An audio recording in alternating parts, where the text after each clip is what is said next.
Once upon a time, in a quaint village nestled between rolling hills, there lived a wealthy merchant with 3 daughters. The eldest 2 were spoiled and vain, but the youngest, known simply as Beauty, possessed a heart full of love and kindness. This village is so dull. I miss the luxuries of the city. I can't believe we're stuck here because of Father's misfortune. One fateful day, their father received news that one of his lost ships had returned to harbor, filled with the promise of riches. He prepared to make the journey to reclaim what was his. What shall I bring back for you, my dear daughters? Bring me the finest dress, Father. And I want jewels, the most exquisite ones. And what about you, Beauty? What is your heart's desire? Just a single rose, Father. That's all I wish for. A rose it shall be. The journey was long, and as night fell, the forest grew cold and ominous. Snow began to blanket the path, and the father found himself lost in the woods. I must find shelter. Through the swirling snow, he spotted a distant light, a castle, grand yet foreboding, with its windows glowing warmly.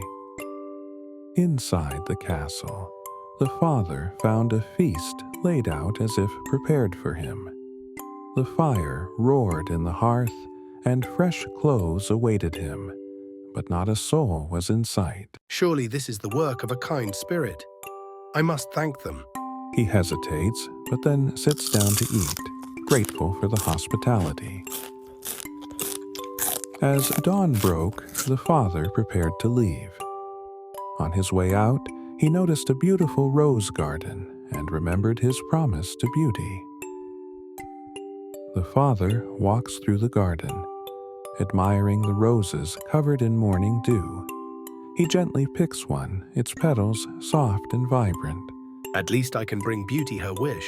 Suddenly, the ground trembles with a mighty roar. The beast, a towering figure with the body of a lion and the face of a man, emerges from the shadows, his eyes blazing with fury. You dare steal from me after all I've given you? Please forgive me. I only wish to bring a rose to my daughter. Your theft cannot go unpunished, but I will spare your life on one condition. Send me one of your daughters to live with me, and your debt will be paid. Terrified, the father agreed, though his heart ached at the thought of sacrificing one of his beloved daughters. Upon returning home, the father told his daughters of the terrible ordeal. While the 2 sisters refused to even consider the beast's offer, Beauty stepped forward, her heart filled with courage.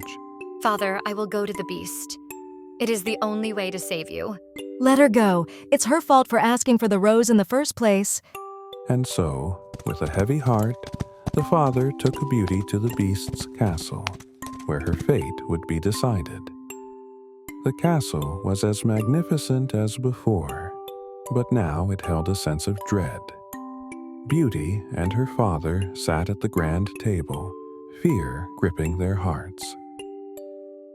The beast enters the room, his presence filling it with a cold, daunting aura.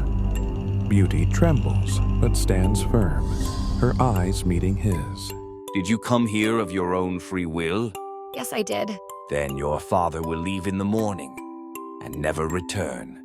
Beauty accepted her fate, though she feared what the future held.